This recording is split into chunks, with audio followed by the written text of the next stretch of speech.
A man by the name of Brian Dickson, D-I-C-K-S-O-N, 29 years of age, of Toronto, was taken into police custody. He is now facing a charge of first-degree murder. Toronto police made an arrest in connection with the shocking death of Xuan Liu.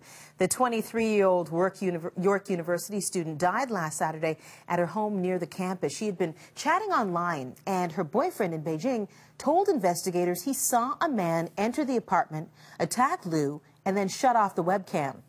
The arrest came just hours after Liu's devastated parents arrived in Toronto from China. Police have remained tight-lipped about the investigation, and the cause of Liu's death is still not known. Dave Perry has been following this case closely. He's a former Toronto Police homicide detective, and he's here right now in our studio. It's always good to see you. Yesterday at the news conference, couldn't help but notice just how short it was. Police told us they had a suspect. They gave us his name, his age, the fact that he's from Toronto, and that's it. Everything else very tight-lipped. Why do you think that is? Well, I think they've made a fairly quick arrest here, and I know in the public's eye sometimes it seems like these things take too long, but we're only talking a few short days, not even a week since this happened, and they've made an arrest, and now they've got a lot of work to do, and they don't want to compromise the investigation by giving out too much information or any information at all that would compromise things, and I think that's what's happening here. In fact, they've told the media not to even publish his photo. Right, and if they're making that request, they've obviously got some very sound reasons to make that request. They have a lot of work to do. They have potential witnesses to interview and speak to, so they don't want that picture circulating until they get their work done. Speak to us about the charge, because this is first-degree murder. What does that say about this investigation, and more so, the type of evidence that police might be working with?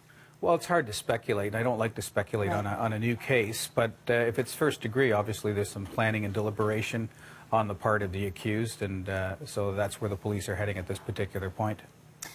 We have said and we've reported that this victim was talking to her boyfriend in Beijing via webcam. We were talking a little bit during the break that this might be the first case, or the first case you know of, that might involve a webcam, this kind of scenario. Yeah, it's the first case I'm aware of. I don't know if it's happened anywhere else in the world, but it certainly makes this case a lot more troubling and a lot more mysterious in terms of having all of that activity, you know, sent right across the world with somebody that she was talking to.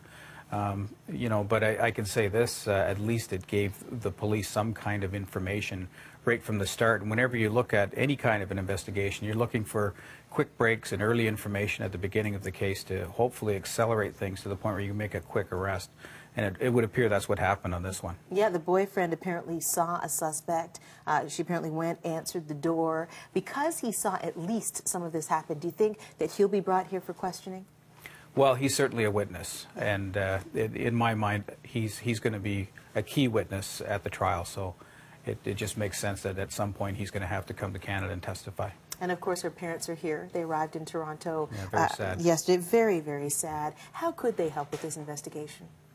Well, if they have any background information in terms of who their daughter knew and was associating with, and I don't know if that's the case here, and again, I'm not going to speculate, but if we look at homicide cases in general, the larger percentage of victims knew the suspect on some level, and I don't know if that's the case here or not, but if she had any information or any conversations with her parents about people she was associating with, maybe somebody that was causing trouble in her life here in Canada, they may have some information, or they may be people that are just in utter shock and have no idea what's happened to their daughter. It's very, very tragic.